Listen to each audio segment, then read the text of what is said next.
To take a look at more of insights on those results, Anthony Leeming, the Sun International CEO, joins me now to unpack the numbers. Anthony, thanks very much indeed for talking to us.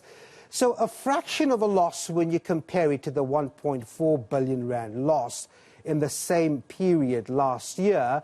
People are returning to the entertainment hubs, but you would tell me your improved showing is also due to cost cutting. Good evening, Devin.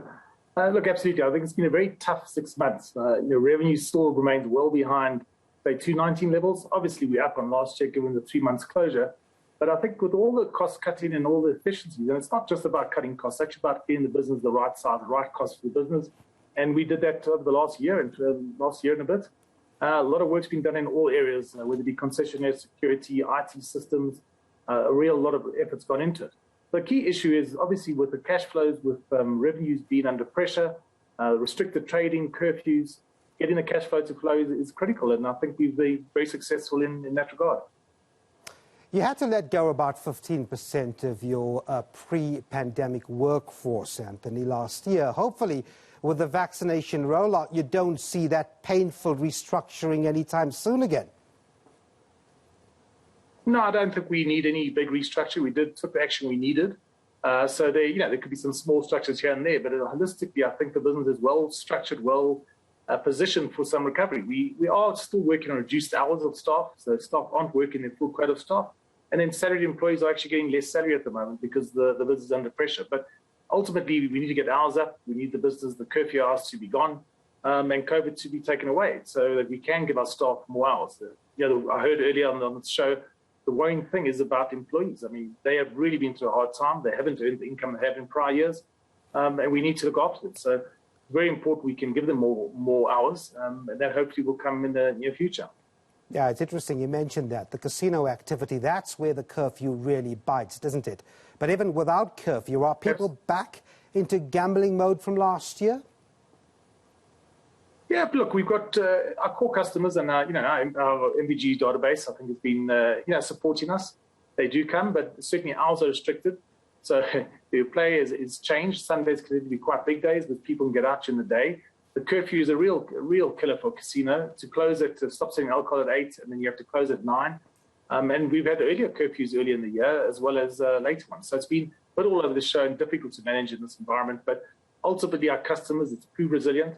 I think when numbers pick up, we will pick up where the revenue is at this stage. So once the curfew is lifted, I have no doubt that more customers will come back and more people will interact with our properties again, and our revenue will increase.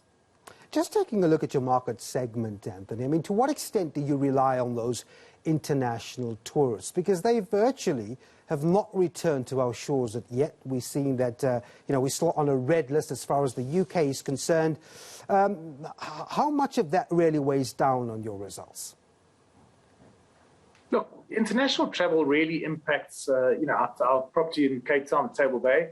We were 80% foreign business there, so the rates as well as the occupancy has been decimated. So we're mainly focused on local leisure at the moment, giving some great specials, so not getting the rates. So the main thing there is to try and cover your costs and wait for the recovery. We did have a bit at the Palace, and I think certainly in our strategy in the future is to increase our share of sort of MICE business, meetings, incentive, conference, exhibitions, and particularly the international side. So it is an important sector for us. Is it critical in terms of bottom line? No, because the casinos and alternate gaming is really where a lot of the cash has been made currently. But it would be nice to have those foreigners back. I think it helps the whole economy in Cape Town and around the country. So it's critical we get those businesses back into the country. And before I let you go, talk of a new lineage, they call it, of the coronavirus, perhaps leading to a new variant. Presumably, that would add uncertainty that you don't need at the moment, Anthony. Yeah, it adds uncertainty. I think the last thing we want to see is another lockdown, but the business is in a good position. The balance sheet's been taken care of. We really are in a reasonably strong financial position, given what we've been through and given what's coming. So, yes, the last thing we want to see is to be locked down again, but certainly we are positioned well to weather further storm. We're not expecting a quick recovery in the next sort of 6 months. So would be very disappointing, but hopefully we can get through this and get the vaccination program rolling out. And hopefully it works against the new variant. But those, you're going to have to ask the medical experts on that one. No, all right. No, thanks very much indeed. Anthony Leeming, Sun International CEO, thanks very much indeed for talking to us.